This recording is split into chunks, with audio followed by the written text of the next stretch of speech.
ধর্ষণ এক সামাজিক ব্যাধি, যে ব্যাধি ছড়িয়ে যাচ্ছে সমাজের সর্বস্তরে। ডাক্তারি পড়ুয়া, আইন পড়ুয়া, সাধারণ মহিলা, এমনকি বাদ যাচ্ছে না শিশুরাও। কেন বাড়ছে ধর্ষণের ঘটনা? কিভাবে এই ব্যাধি প্রতিরোধ করা যাবে? শুনুন সমাজসেবী চিকিৎসক ডাক্তার প্রকাশ মল্লিক কি বলছেন। আমি একজন চিকিৎসক হিসাবে, আমি একজন সামাজিক দায়বদ্ধ জীব হিসাবে বলতে পারি এবং একজন সাধারণ নাগরিক হিসেবে বলতে পারি, এই ধর্ষণ হবে কিসে নিরসন এ নিয়ে আমার অনেক আর্টিকেলও বেরিয়েছে। এবং এই ধর্ষণ কিসে নিরসন হবে সেই ব্যাপারে বলতে হয় মানসিক শিক্ষা। এবং আমাদের অনেক ডিগ্রি বেরিয়েছে, কিন্তু মানুষের শিক্ষা কিন্তু সেভাবে পৌঁছায়নি।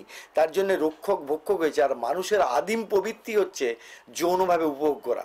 আর যৌনতাই যে শ্রেষ্ঠ উপভোগের মাধ্যম নয়, এটা বুঝতে হবে। আর একটা কথা আছে, আমার ঠাকুমা বলতেন, মুদ্রা থাকলে মুদ্রা দোষ হবে। যাদের অর্থনৈতিক উন্নতি ঘটছে অবৈধভাবে, তাদের মধ্যে মুদ্রা দোষটা বেড়ে যায়। এবং আমরা দেখছি রাজনৈতিক ব্যক্তিত্বরা তারা ক্ষমতার কে কাজে লাগিয়ে এটা ব্যবহার করে। এটা সমস্ত প্রশাসনের, যারা প্রশাসনে থাকে, সেটা আগের আমলেও দেখেছি এবং বর্তমান আমলেও দেখছি, এবং এটা যেন এখনো বেড়ে গেছে। এবং এক্ষেত্রে বলতে হবে ধর্ষণ কাকে বলে। একজন স্বামী স্ত্রী যেমন বিয়ে করার পরেও যদি স্ত্রীর অনুমতি না নিয়ে বা স্ত্রী যদি ইচ্ছে না থাকে তার সঙ্গে যদি সহবাস করে, সেটাও কিন্তু ধর্ষণের পর্যায়ে পড়ে। তাহলে আইন যদি এত গভীর হয়, সেইখানে আমরা দেখেছি যে সিনেমা লাইনে যারা থাকে তারাও বলছে তাদের পরিচালকের সঙ্গে তাদের যদি যৌন সঙ্গম না করা হয় তারা ভালো রোল পায় না।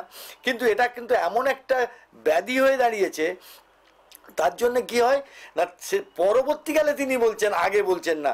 তো যে মেয়েটি এই কমপ্লেন করেছে, অনেক সময় সামাজিক কারণে, এবং যেটা আমরা এখন দেখছি, আমরা ত্রস্ত হয়ে যাচ্ছি যে এত ধর্ষণ। কিন্তু আমার মনে হয় গ্রামে গঞ্জে এখনও মিডিয়া যেখানে কাভার করতে পারেনি, কত ধর্ষণ অলক্ষ্যে হয়ে যাচ্ছে, মানুষের অবদমন হচ্ছে। এবং এই ক্ষেত্রে বলবো, এই ধর্ষণ মানসিকতা কেন হয়, এটা হচ্ছে একটা মানে ক্রিমিনাল পার্সোনালিটি। এবং সেই ক্রিমিনাল পার্সোনালিটি কিন্তু শিক্ষাটা কি, সেই শিক্ষাটা কিন্তু এই ডিগ্রি নয়। আমি এই প্রসঙ্গে একটা কথা বলবো, একজন হিটলারের ক্যাম্পে থাকা একজন মানুষ, তিনি ফিরে এসে একটা চিঠি লিখেছিলেন। তিনি বলছেন যে আমি দেখেছি যে শিক্ষিত ডাক্তার বিষ প্রয়োগ করে মানুষকে মেরে ফেলছে, আমি দেখেছি শিক্ষিত বিজ্ঞানী সেখানে বোমা তৈরি করে মানুষকে মারার পরিকল্পনা করছে। তাই এই শিক্ষিত মানুষগুলো যদি এই ধ্বংসাত্মক কাজে লিপ্ত থাকে, তার পরিণাম কি ভয়াবহ। উনি ফিরে এসেছিলেন, উনি বলছেন কেউ ফিরতে পারে না, কিন্তু আমি এটা দেখে আমি তাই ভেবেছি যে মানুষের শিক্ষাটা ঠিক হচ্ছে না। আমি সেই সৈনিকের কথা প্রসঙ্গেই বলতে চাই, এই ধর্ষণ কিন্তু কেন হচ্ছে, নৈতিক শিক্ষার অভাব, আর তার সঙ্গে শাসন কিন্তু এখন শিথিল হয়ে গেছে।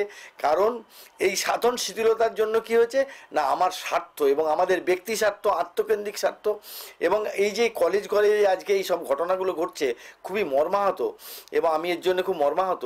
এবং এখানে দেখা যাচ্ছে যে গভর্নিং বডি, এবং মজা হচ্ছে আমরা যখন রুগী দেখি তখন মূল কারণটা দেখি, এবং এখন যে করেছে তার জন্য ভাবা হচ্ছে।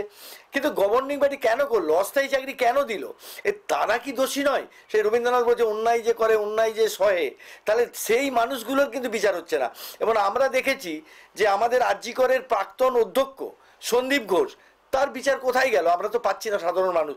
তাহলে মানুষ যদি এই বিচারটা না পায়, তা আমি একটা আমার লেখায় লিখেছিলাম যে বিচারক যদি অবিবেচনার কাজ করে, তার বিচার করবে কে? এবং সমাজে যারা রক্ষক, এবং এই যে পলিটিক্স মানে পলিশ করা মানে অ্যাকচুয়ালি মানুষকে ভালো রাখার জন্য যে মানে শিক্ষা, সেটা কিন্তু করছে না। এখন রাজনীতি দুর্নীতির সমাহার রয়েছে, এবং সেই দুর্নীতিকে কাজে লাগিয়ে মানুষ কিন্তু এই ধর্ষণটা কিন্তু, এবং আমি সেই রামকৃষ্ণের প্রসঙ্গে এই শিক্ষাটা কীরকম হতে হবে, রামকৃষ্ণ বলছেন যে একটা মানুষের কি আছে, রক্ত মাংস হাড়, তার এই রূপ যৌবন যে ক্ষণস্থায়ী, সেটা কিন্তু বুঝতে হবে।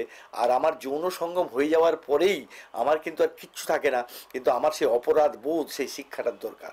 তাই যদি এই ধর্ষণকে নিরসন করতে হয়, আমাদের নৈতিক শিক্ষা আর শাসনের উপরে গুরুত্ব দিতে হবে, তবেই ধর্ষণ কিন্তু নির্মূল হবে। আর এই যে সমস্ত করে কিছু হবে না। আইন কিন্তু মানুষকে সুশৃঙ্খল করার জন্য, কিন্তু আইন ব্যবস্থা যদি ভেঙে পড়ে, তার পরিণাম যে ভয়াবহ হবে তারা আমরা লক্ষ্য পাচ্ছি। এবং আমি খুব আশাবাদী, আগামী দিনে আমাদের ভবিষ্যৎ যুব সমাজ এই লক্ষ্যে মানুষকে সিকিউরিটি দেবে, সমাজ ভালো পথে এগোবে, এবং আমরা আবার নতুন সূর্যের অপেক্ষায় থাকবো।